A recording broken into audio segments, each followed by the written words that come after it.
Hello student. So in this lecture, this is the lecture number 6 of wave optics. So आज हम लोग पढ़ने वाले हैं limit of resolution, limiting resolving power of optical instrument and Rayleigh criterion of limiting resolution. ठीक है, आज हम लोग इस चीज के बारे में डिस्कस करने वाले हैं. Then we will go for this resolving power of microscope. ठीक है, तो ये चीज किस लिए आता है पहले वो डिस्कस कर लेते हैं. ठीक है,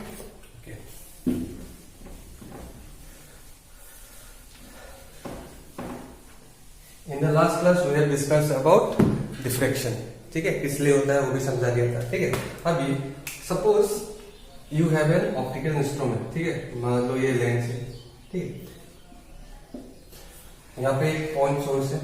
ठीक है, यहाँ से अगर जब रे ऑफ लाइट जाएगा तो अगर मैं यहाँ पे स्क्रीन डाल देता हूँ तो यहाँ पे क्या बनेगा, इसका कुछ इमेज बनेगा. यहाँ पे सपोज ये वाला इसका फोकल लेंथ है, तो at the focal length here form the image of this object. ठीक है, अभी जहां पे ये बनेगा यहाँ पे कैसा बनेगा इमेज जो बनेगा ये सोर्स का, जो लाइट जाके यहाँ पे गिरेगा, it will be not be, ये पॉइंट ऑब्जेक्ट तक नहीं बनेगा बिकॉज ये लेंस है, शार्प कॉर्नर से यहाँ पे लाइट बेंड होगा, यहाँ पे लाइट बेंड होकर यहाँ पे आएगा. तो यहाँ पे क्या होता है, डिफ्रेक्शन पैटर्न बनता है. ठीक है, डिफ्रेक्शन पैटर्न कैसे बनता है, मतलब पहले क्या होता है, सेंट्रल ब्राइट स्पॉट होता है, उसके बाद डार्क स्पॉट होता है. ठीक है, उसके बाद ब्राइट, उसके बाद डार्क, ऐसा सर्कुलर टाइप का बनता है. ठीक है, जैसे हम लोग पहले क्या पढ़े थे, स्ट्रेट लाइन में पढ़े थे कि नहीं. सेंट्रल मैक्सिमम ऐसा अगर होता तो यहाँ पे सेंट्रल मैक्सिमम होता है, उसके बाद डार्क स्पॉट होता है, उसके बाद फिर से मैक्सिमम, उसके बाद मिनिमम होता है कि नहीं. Similarly in case of like this circular aperture, यहाँ पे क्या है, सर्कुलर डिफ्रेक्शन पैटर्न बनता है. ठीक है, यहाँ पे मैक्सिमम वाला आ जाएगा, ये डार्क स्पॉट बनेगा. ठीक है, ये central bright spot, dark spot, फिर से ब्राइट स्पॉट बनेगा, फिर से डार्क स्पॉट बनेगा, ऐसे फिर से ब्राइट स्पॉट, फिर से डार्क स्पॉट, ऐसा ऐसा बनता है. ठीक है, ओके फाइन. दिस इज जब यहाँ पे ऑब्जेक्ट वहां है तब कुछ प्रॉब्लम नहीं होता है. ठीक है, फिर से अगर यहाँ पे और एक सोर्स आ गया तो क्या हो जाता है, इसका भी कुछ डिफ्रेक्शन पैटर्न बनेगा कि नहीं, यहाँ पे इसका भी कुछ डिफ्रेक्शन पैटर्न यहाँ पे बनेगा. तब क्या हो जाता है, कभी कभार इन दोनों का डिफ्रेक्शन पैटर्न यहाँ पे ओवरलैपिंग हो जाता है. ठीक है, ओवरलैपिंग होने के कारण हम लोगों को जो ये इमेज बन रहा है उसको अच्छी तरह से दिखाई नहीं देता है. सपोज प्रैक्टिकल में बोल रहा हूँ, बहुत दूर से एक कार आ रहा है, कार का दो हेडलाइट है. अगर बहुत दूर है तो ऐसा लगता है कि नहीं, दो हेडलाइट एक सिंगल लाइट सोर्स हिसाब लगता है कि नहीं, ऐसा लगता है ना. It seems like single light source. बहुत दूर होता है, जैसे जैसे धीरे धीरे नजदीक आता है, then you are clearly able to see there are two headlights. तो जब दूर था तब क्या तुमको एक सोर्स जैसा लग रहा था, क्यों, वहां उसके कारण जो diffraction pattern that forming in your retina क्या होता है, वो ओवरलैप हो जाता है. ठीक है, जैसे धीरे धीरे आ रहा है आ रहा है तो you are able to distinguish that there are two headlights. ठीक है, धीरे धीरे डिस्टिंग्विश हो रहा है कि नहीं. तो जब वो डिस्टिंग्विश हो रहा है उसको हम लोग बोलते हैं लिमिट ऑफ रेजोल्यूशन. मतलब कितना मिनिमम जो तुम लोग का डिस्टेंस होगा, जो तुम दो ऑब्जेक्ट को क्लियरली डिस्टिंग्विश कर सकते हो, उसको हम लोग बोलते हैं लिमिट ऑफ रेजोल्यूशन. मैं डेफिनेशन लिख के दे रहा हूं. ओके, सो डेफिनेशन है लिमिट ऑफ रेजोल्यूशन का, द स्मॉलेस्ट सेपरेशन. ठीक है, द स्मॉलेस्ट सेपरेशन एंगुलर भी हो सकता है, लिनियर भी हो सकता है. ठीक है, हम लोग डायग्राम ड्रॉ करेंगे तब समझ में आ जाएगा. The smallest separation between the two object. ठीक है, जो ऑब्जेक्ट था दोनों के बीच का जो सेपरेशन होगा मिनिमम, ये ऑब्जेक्ट हो गया, ये इन दोनों का मिनिमम सेपरेशन मान लो दी है. The minimum smallest separation between the two object at which they just appear separated. इसका जो इमेज बनेगा वो जस्ट सेपरेटेड होना पड़ेगा. ठीक है, जब मिनिमम डिस्टेंस कितना होगा, ठीक है, कुछ होगा, तो उसको हम लोग क्या बोलेंगे, लिमिट ऑफ रिजोल्यूशन. ठीक है, लिमिट ऑफ रिजोल्यूशन. ठीक है, अगेन ये जो लिमिट ऑफ रिजोल्यूशन का रेसिप्रोकल होगा, reciprocal of this limit of resolution को हम लोग क्या बोलते हैं,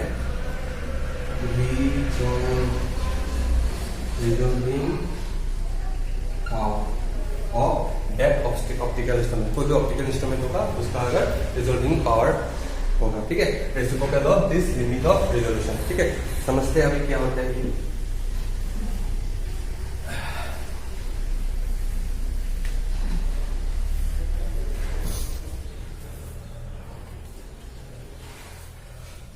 ठीक है। आई एम डूइंग 3 डायग्राम्स, ठीक है, पता चल जाएगा। मान लो ये तुम लोगों का एक सर्कुलर ऑपरेशन है, स्मॉलेस्ट सर्कुलर ऑपरेशन, ये तुम लोग का स्क्रीन है, ठीक है। सिमिलरली यहाँ पे मान लो दो सोर्स ऐसा है, ये वाला एक सोर्स, ये वाला एक source. I think diagram is visible.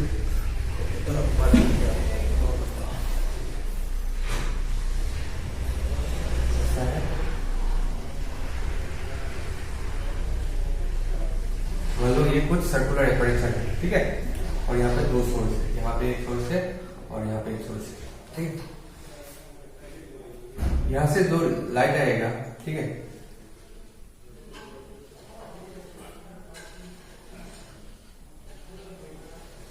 यहाँ से जो लाइट आएगा, so it will travel through it, और यहाँ पे क्या बनेगा, डिफ्रेक्शन पैटर्न बनाएगा। डिफ्रेक्शन पैटर्न कैसा होता है, एक मैक्सिमम इंटेंसिटी का होता है, उसके बाद धीरे धीरे घटता जाता है, मैक्सिमम फिर से मिनिमम ऐसा होता है। सिमिलरली ये भी बनाएगा कुछ डिफ्रेक्शन पैटर्न, ठीक है, यहाँ पे बनाएगा, तो यहाँ पे क्या हो रहा है, ये भी बनाएगा कुछ इस तरह से।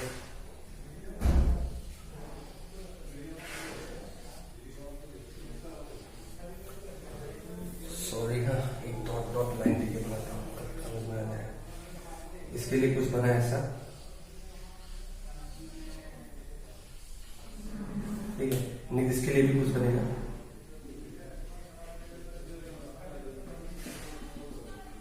रिफ्लेक्शन पैटर्न ऐसा ही बनता है ना, मैक्सिमम इंटेंसिटी धीरे धीरे कम होता जाता है। देखो अभी इसका जो सेंट्रल मैक्सिमम है, इसका जो सेंट्रल मैक्सिमम है, they are quite close to each other. ऐसा लग रहा है एक सेम सोर्स हिसाब से लग रहा है कि नहीं, तो मतलब जो बन रहा है reflection pattern, it seems like they are as one object तरह लग रहा है, ठीक है। अभी धीरे धीरे अगर मैं इसको थोड़ा बड़ा कर देता हूँ, ठीक है, अगर मेरा डिस्टेंस थोड़ा बड़ा हो जाए, ठीक है, ये इंक्रीज, ये डिस्टेंस अगर थोड़ा बड़ा हो जाए तो क्या होगा, यहाँ पे भी फिर से बनेगा,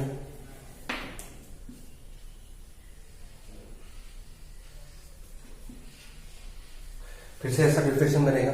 अभी मैं if the increase the distance, ये डिस्टेंस अगर थोड़ा बड़ा हो जाएगा तो इसके लिए भी कुछ बनेगा, ठीक है, रिफ्लेक्शन पैटर्न इसके लिए भी बनेगा।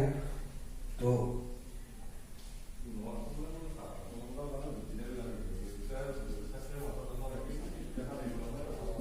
ऐसा ऐसा बनेगा, ठीक है, ठीक है।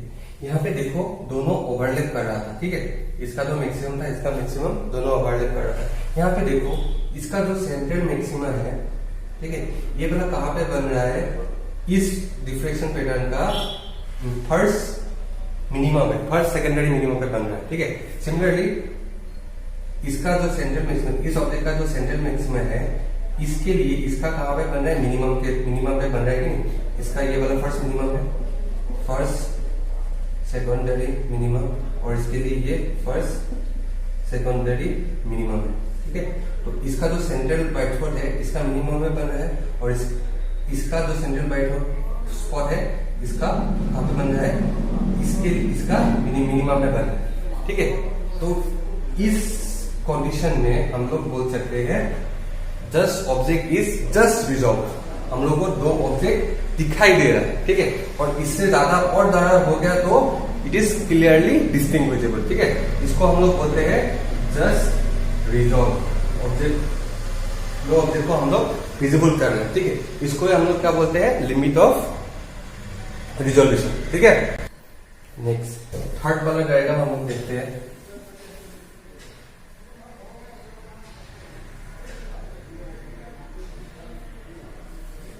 इसके लिए कुछ डिफ्रेक्शन पैटर्न बनेगा,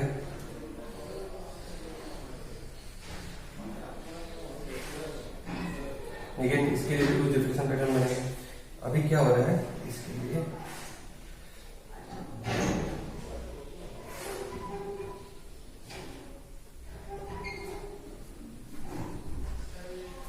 अभी यहाँ पे क्या हो रहा है, यहाँ पे देखो अभी सेपरेशन ज्यादा हो गया, ठीक है। इसका जो मैक्सिमम बन रहा है, इसका कहां पे बन रहा है, इसका जो फर्स्ट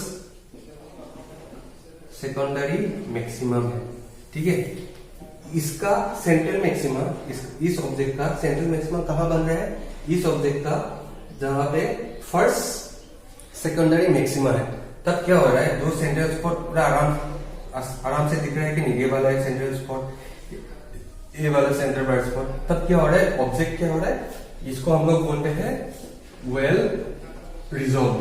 अभी पूरा रिजॉल्व है, मतलब दो अच्छी तरह से देख रहे हैं, ये जस्ट रिजॉल्व था, ये पूरा वेल रिजॉल्व है, ठीक है। यही तीन कंडीशन है, इसको हम लोग बोलते हैं रेलाइट क्राइटेरिया फॉर ऑप्टिकल इंस्ट्रूमेंट, ठीक है। लिमिटिंग ऑफ रेजोल्यूशन का क्राइटेरिया है। एक होता है पहला वाला कंडीशन, ये सेकंड वाला कंडीशन, ये थर्ड वाला condition. I will write in details, okay, ठीक है।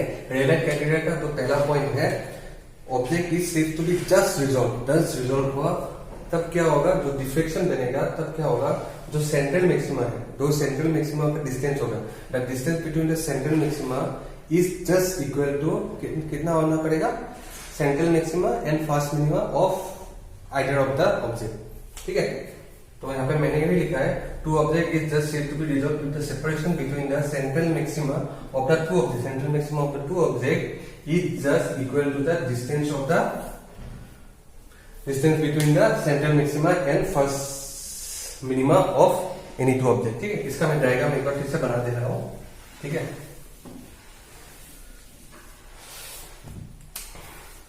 सपोज ये वाला एक के लिए डिफ्रेक्शन पैटर्न बना है, ठीक है। नेक्स्ट वाले की क्या होगा, ये सेंट्रल मैक्सिमा है, ये फर्स्ट मिनिमा है, यहाँ पे क्या बनेगा, एक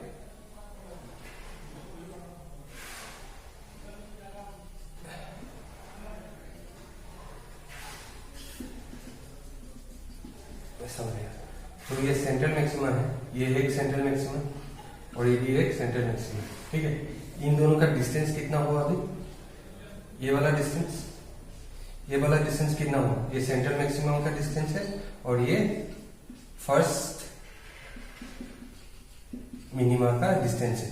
सो अगर ये डिस्टेंस हुआ तुम लोग का डिफ्रेक्शन पैटर्न में, तब क्या होगा, object is said to be just resolve, ठीक है। ओके, नेक्स्ट कंडीशन देखते हैं,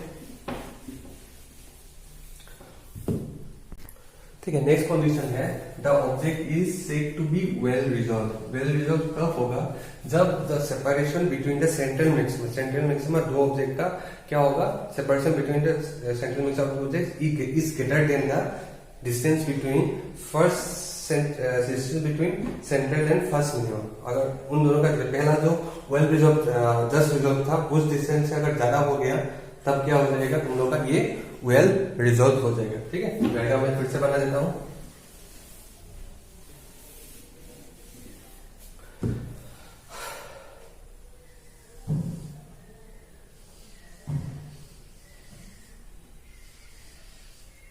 एक बना, ठीक है, एक ऑब्जेक्ट के लिए। दूसरा ऑब्जेक्ट के लिए अभी क्या होना पड़ेगा, उसका सेंट्रल मिनिमम क्या होना पड़ेगा, इस डिस्टेंस से ज्यादा होना पड़ेगा। ये क्या है, सेंट्रल मैक्सिमम, ये क्या है, फर्स्ट मिनिमम, ठीक है।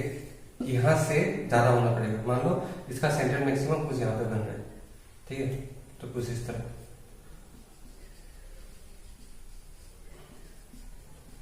तो ये जो डिस्टेंस है, it is greater then this distance, तब क्या हो जाएगा, ऑब्जेक्ट वेल रिजॉल्व हो जाएगा, ठीक है। अभी थर्ड आता है, ऑब्जेक्ट क्या है, ओवरलैप कब करेगा, जब ये दोनों सेंट्रल ब्राइट फील्ड्स क्या हो जाएगा, इस डिस्टेंस के अंदर आ जाएगा, ठीक है। तब तुम लोगों का क्या हो जाएगा, इट इज अनरिजॉल्व, ठीक है। उसका डायग्राम बना देता हूं, उसके बाद मैं पॉइंट लिखता हूं, इसका डायग्राम ऐसा बनेगा।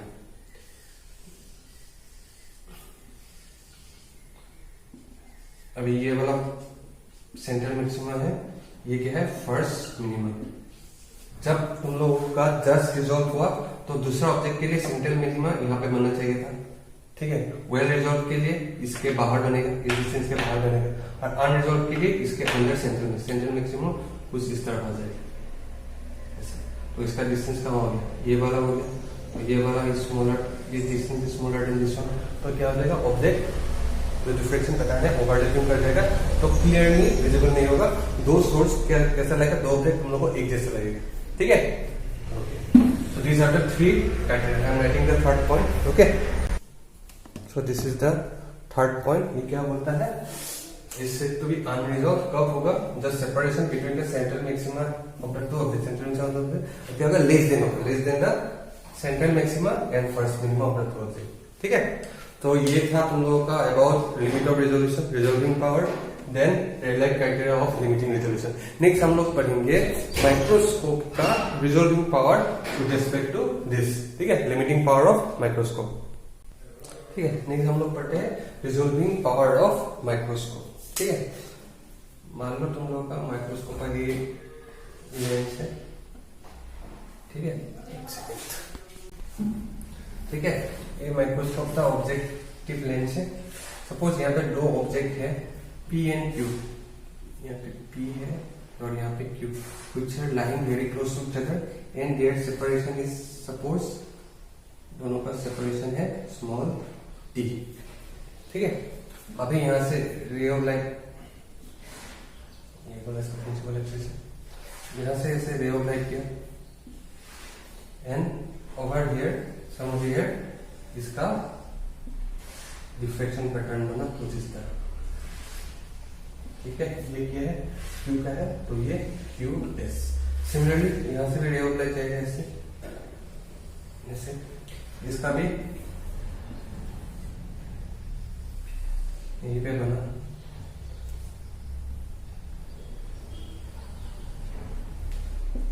ठीक है, विजिबल है ना, ठीक है। तो यहाँ पे Q बना और यहाँ पे P बना, ठीक है। इसको हमने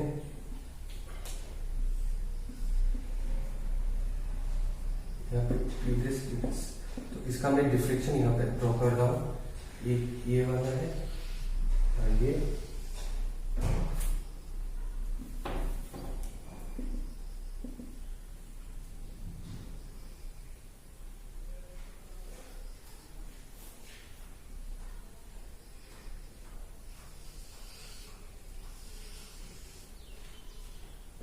है, ये क्या है, डिफ्रेक्शन पैटर्न।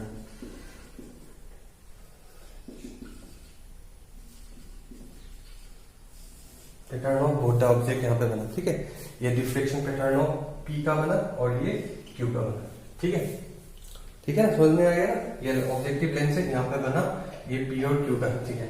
अभी हम लोग मान लेते हैं ये D है, ये लीस्ट डिस्टेंस है, जिसके कारण जो तुम लोगों का डिफ्रेक्शन पैटर्न बना है वो जस्ट वेल रिजॉल्व बना है, ठीक है। तो सपोज हम लोग लिख लेते हैं let D be the least distance of separation for which we get a result diffraction of P and Q, ठीक है। तो इसके कारण जो रिजल्ट तुम लोगों का डिफ्रेक्शन पैटर्न होता है, तो ये मिनिमम डिस्टेंस का एक फॉर्मूला आता है, इसका होता है पहले होता है 1.22 lambda twice sine theta, 1.22 twice sine theta. Theta क्या होता है, ये वाला एंगल, इसको हम लोग बोलते हैं theta is equal to semi vertical angle, ठीक है। थीटा इज इक्वल टू क्या होता है, सेमी वर्टिकल, जो ये वाला थीटा है इसको हम लोग बोलते हैं सेमी वर्टिकल एंगल, और हम लोग जो वेवलेंथ होता है लाइट है यहाँ पे होता है लैम्डा, तो इसके कारण जो फॉर्मूला बना D is equal to due to lambda to sine theta. ये फॉर्मूला कैसे आता है जरूरी नहीं, ठीक है। और ये 1.22 का फैक्टर आता है, दिस इज फॉर किस लिए आता है, ये वाला because of the circular aperture, ये सर्कुलर एपरेचर है ना, तो इसके लिए फैक्टर आता है 1.22 लैम्डा बाय ट्वाइस डी, ठीक है। मान लो ये वाला पूरा अरेंजमेंट एयर में ना होके किसी दूसरे मीडियम में हो, जिसका रिफ्लेक्टिव इंडेक्स मान लेते हैं कुछ म्यू है, तो क्या हो जाएगा, म्यू घट जाएगा, लैम्डा घट जाएगा, न्यू लैम्डा, तो डी कितना होगा 1.22 lambda twice mu sine theta, ठीक है। तो ये लिमिट ऑफ रिजोल्यूशन है। अभी अगर रिजॉल्विंग पावर चाहिए तो क्या होगा, रिजॉल्विंग पावर क्या होगा, रिजॉल्विंग पावर क्या हो जाएगा, is equal to 1/d, 1/d क्या हो जाएगा, इसका रेसिप्रोकल, तो 2 mu sine theta by 1.22 lambda. तो ये वाला फॉर्मूला याद है, ठीक है, 1/2 mu sine theta 1.22 lambda. Okay, so this is about resolving power of microscope. ठीक है, ये वाला फॉर्मूला कैसे आता है, I will show you the derivation right now. Okay, इसको रफ कर देते हैं, ठीक है। Okay,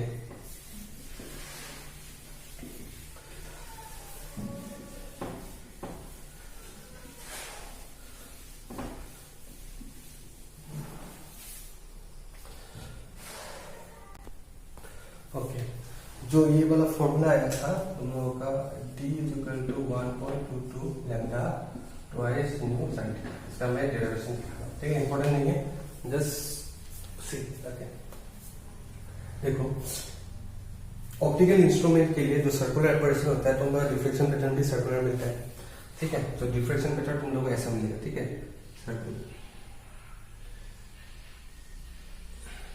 dark spot. ये सेंटर में क्या है, ब्राइट, ये डार्क, फिर से ब्राइट होगा, फिर से क्या होगा, डार्क होगा, ठीक है। अभी तुम लोगों का पहले जो डिफ्रेक्शन पढ़े थे वहां पे क्या था, सेंट्रल मैक्सिमम था, फर्स्ट डार्क था, ठीक है, ऐसे ऐसे था। तो यहां से जो ये एंगुलर डिस्प्लेसमेंट था थीटा, इसको मैंने क्या दिया था, theta is equal to lambda by D, D या ए था, यहाँ पर ए अपर्चर ए था, ठीक है। तो कहाँ का होता है, तो ये एन लैम्डा डी था, ठीक है। सिमिलरली यहाँ पे जो ये एंगुलर सेपरेशन है, ठीक है, ये जो एंगुलर फर्स्ट डार्क स्पॉट कहाँ पे होता है, ये वाला अगर डेंटल लेंथ से देता हूं तो इसका वैल्यू आता है 1.22 lambda by D, 1.22 lambda by D आता है, ठीक है, लैम्डा बाय डी आता है, ठीक है। ये डी क्या होता है, ये साइज ऑफ द एपर्चर, ठीक है, यहाँ पे जैसे साइज ऑफ द स्लिट था, ठीक है। सिमिलरली यहाँ पे ये वाला डिस्टेंस ये वाला इन केस ऑफ सर्कुलर एपर्चर, तो 1.22 किस लिए आता है, because of the circular aperture. Indian के लिए 1 ऐसा आता है, एन था, ठीक है। तो यहाँ तक समझ में आ गया। तो तुम लोगों का थीटा डैश होता है 1.22 लैम्डा बाय डी, ठीक है। माइक्रोस्कोप का बात कर रहा है, सपोज ये तुम लोगों का कॉन्वेक्स लेंस है, इसका डिस्टेंस क्या है, डी है, जो ये वाला डी, ठीक। सपोज इसका ऑब्जेक्ट कहाँ पे है, यहाँ पे है, टी मान लेते हैं ऑब्जेक्ट यहाँ पे है, it is a focal length, इसका फोकल लेंथ में है, ठीक है। तो यहाँ पे रेस ऐसे ऐसे इंटरसेक्ट करेगा, ठीक है। मान लेते हैं ये वाला एंगल थीटा है, ठीक है। तो यहां से tan थीटा हम लोग का क्या होगा, tan theta is equal to d by 2 divided by perpendicular by base, तो f0। यहाँ पे तुम लोगों का d कितना हो जाएगा, d is equal to twice f0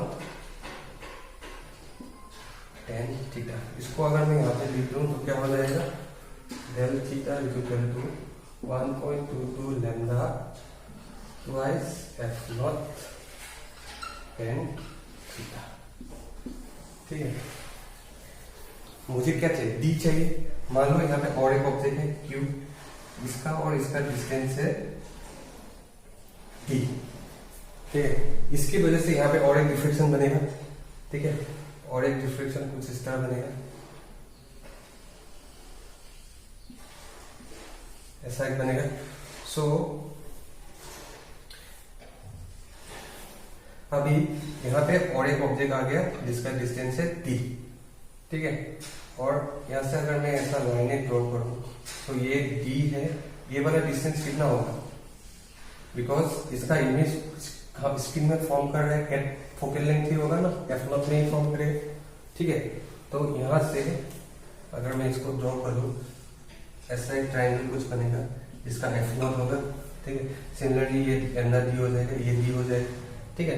सो यहाँ पे डेल d कितना हो जाएगा, d is equal to d theta into f0, ये हो जाएगा। So del theta is equal to क्या मिल जाएगा यहाँ पे, d बाय f0। सो अगर आई पुट द वैल्यू क्या, d by f0 is equal to 1.22 lambda by twice f0 tan theta. तो f naught f tan theta रहेगा, तो d इक्वल टू कितना मिलेगा 1.22 lambda by twice tan theta. Since the angle is very small, in optics we always consider the angle to be small.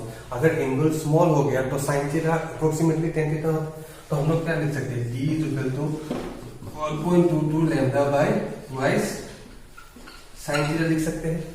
ठीक है, अगर इसको मैं किसी दूसरे एक मीडियम में दे देता हूँ जिसका रिफ्रैक्टिव इंडेक्स म्यू है, तब लैम्डा घट जाएगा, लैम्डा कितना हो जाएगा, लैम्डा बाय न्यू हो जाएगा, तो ट्वाइस न्यू sin थीटा। तो ये फॉर्मूला हम लोगों ने डिराइव किया था कि नहीं। सो दिस इज द दिस कैसे ये फॉर्मूला निकालते, ये इंपॉर्टेंट नहीं है, जस्ट रिमेंबर द फॉर्मूला। ठीक है, ओके ओके। सो तुम लोगों का क्या फॉर्मूला मिला, 1.22 लैम्डा 2 न्यू sin थीटा। तो रिजॉल्विंग पावर क्या हो जाएगा, 1/d will be equal to 2 mu sin theta by 1.22 lambda. ठीक है, यहाँ पे हम लोग दो कंक्लूजन निकाल सकते हैं। एक वाला हो गया कि म्यू, अगर रिफ्रैक्टिव इंडेक्स हम लोग मीडियम का बढ़ा देता है तो तुम लोगों का रिजॉल्विंग पावर भी क्या हो जाएगा, बढ़ जाएगा कि नहीं, रिजॉल्विंग पावर बढ़ जाएगा। तो if I increase mu, refractive index of a medium where object and the objective lengths are lying, तो क्या हो जाएगा, तुम लोगों का ये रिजॉल्विंग पावर बढ़ जाएगा।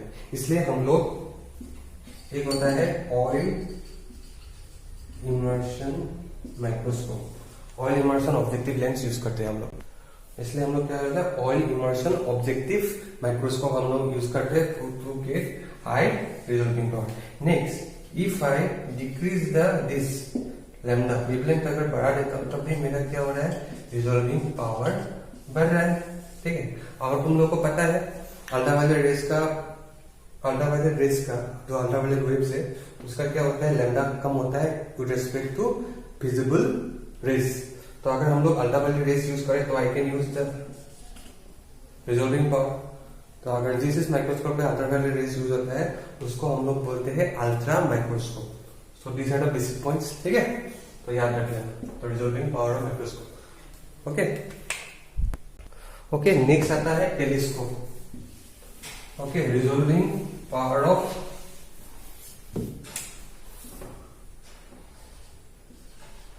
Telescope.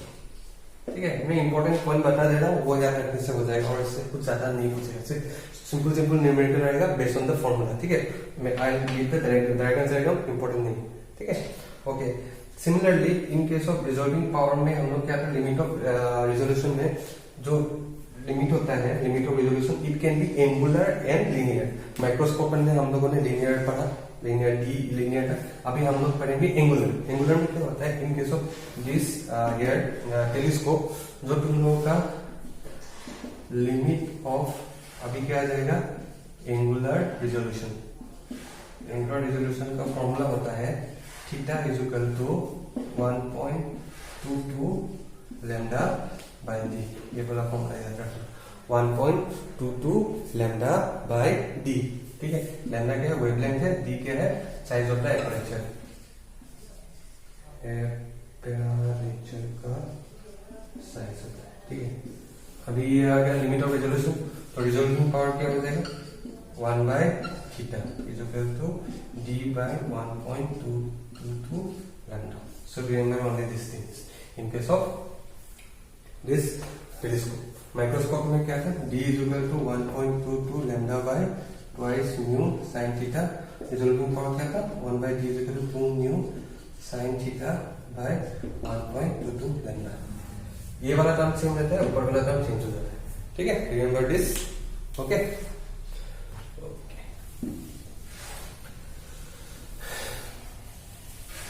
Let's do one numerical. ठीक है, एक क्वेश्चन है जो सीबीएसई में आया था बोर्ड 1998 में। तुम लोगों को क्या बोले, रिजोल्विंग पावर ऑफ निकालने क्या है, रिजोल्विंग पावर ऑफ टेलीस्कोप निकालने क्या है। तुम लोगों का गिवन है जो लेंस ऑब्जेक्टिव का एपर्चर दिया है 1 मीटर दिया है, और तुम लोगों का वेवलेंथ दिया हुआ है 500 नैनोमीटर। ठीक है, सो रिजोल्विंग पावर का सिंपल फॉर्मूला निकालना है, 1 by theta is equal to क्या होता है, 1.22 sorry, d by 1.22 lambda. So just put the value 1.22 lambda क्या 500 into 10 to the power minus 9. तो यहाँ से जो वैल्यू निकलेगा वही आंसर होगा. Okay, so the value will come around 1.64 into 10 to the power 6. So this is the resolving power of the telescope. Okay, thank you. Next class में हम लोग इस टॉपिक का लास्ट लेक्चर होगा. लास्ट लेक्चर में about the topic will discuss next question answers. Next class में हम लोग पढ़ेंगे पोलराइजेशन. ओके.